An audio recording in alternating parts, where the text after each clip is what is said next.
Unit 6, Lesson 6.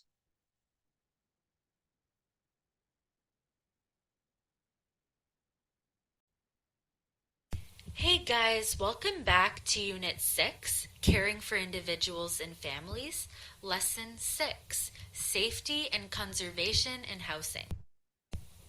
So within this lesson, our learning goals will be to recognize crucial safety precautions within the household and identify conserving housing strategies which can protect the environment.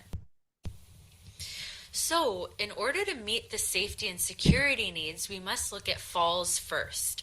Falls are the most common accidents which occur in the home, and small children and seniors are more likely to be impacted. This can be avoided by careful strategies, such as installing safety gates at the top and bottom of the stairs, keeping staircases, doorways, and hallways clear, securing handrails on all staircases, anchor throwing rugs with carpet tape and non-skid mats, securing electric cords on baseboards, and using ladders instead of chairs and stools. So fires are amongst the most serious accidents which can occur in a home. This can cause disabling and disfiguring burns, which can often be fatal. Did you know that smoke kills more people frequently than actual flames of a fire? Most are actually avoidable. In order to prevent fires, smoke detectors should be installed in your home and are required by law on each floor of the home. These save lives. They alert people to wake up, since most fires occur at night while people are sleeping.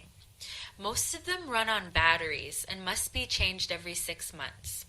Fire extinguishers prevent losses from fires, so it's important to place it in a clear site near the exit from the kitchen. So fires also can be prevented by storing items away from the heaters, furnaces, or stoves. You can discard or recycle papers, wood, oily rags, or other flammable items. Always follow manufacturer's instructions when using flammable materials and solvents. Make sure matches are cold and wet before throwing them away. Keep matches and lighters out of reach of small children, and always turn on the exhaust fan while cooking. So poisoning is another hazard that can often occur at the home. This usually occurs in the kitchen, the bathroom, or the bedroom. And usually, small children are more at risk due to curiosity.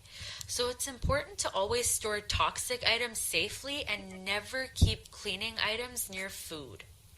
Labels often provide the steps to deal with toxic items which are dangerous to individuals.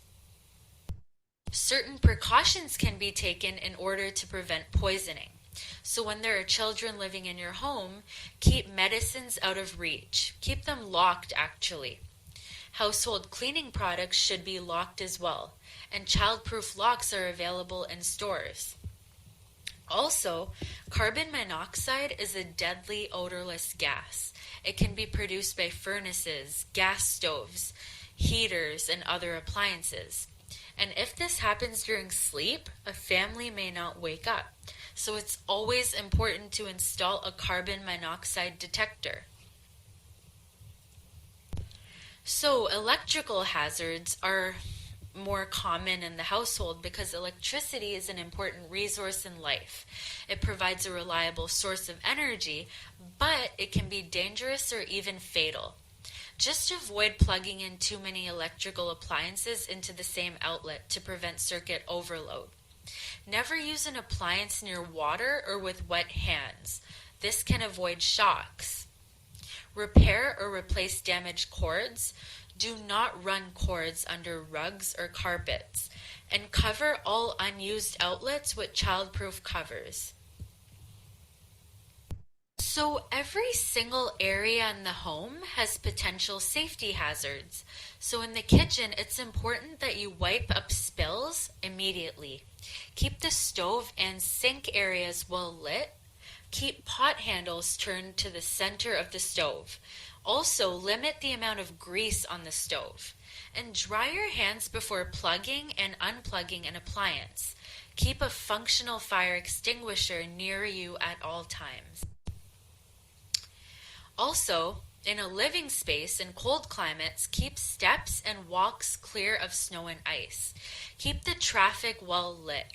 Arrange furniture out of the path of heavy traffic and keep areas by the front and the back door clear of any obstructions, so in case you have to leave the house, you have easy access to go.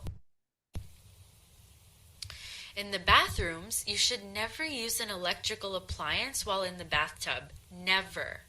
Always keep a nightlight on the bathroom and keep medicines/cleaning supplies out of children's reach. Wipe up water to prevent slipping and make sure mats have a non-skid backing. Emergencies are never planned, but it is wise to have a plan. Have a family meeting and identify potential hazards and precautions in your home. It's important to identify escape routes and then hold a fire drill. Also, you should post emergency phone numbers on the wall, and you should make sure that you have a complete first aid kit. In the first aid kit, bandages, gauze rolls, gauze pads, tape, antibiotic ointments, disinfectant, first aid manuals, and a list of emergency phone numbers must be included. It's important to use your space efficiently. Using space for multiple purposes is one way to make the most out of the space available. For example, a kitchen table can serve as a work area for many families. As long as there is adequate lighting, it's perfect, and it's particularly useful if you share a room with a sibling who has an earlier bedtime. If a family member has a hobby, then the kitchen or the dining table can also provide a work area. It's also a place to store office equipment, perhaps, and tables and bookshelves. Bunk beds are an easy and efficient way to make do with limited space as well. And bookshelves can provide storage as well as visual barriers. Functional decorating can be used by using a floor-length tablecloth, and you can create a large space for storage under a table while still using the tabletop.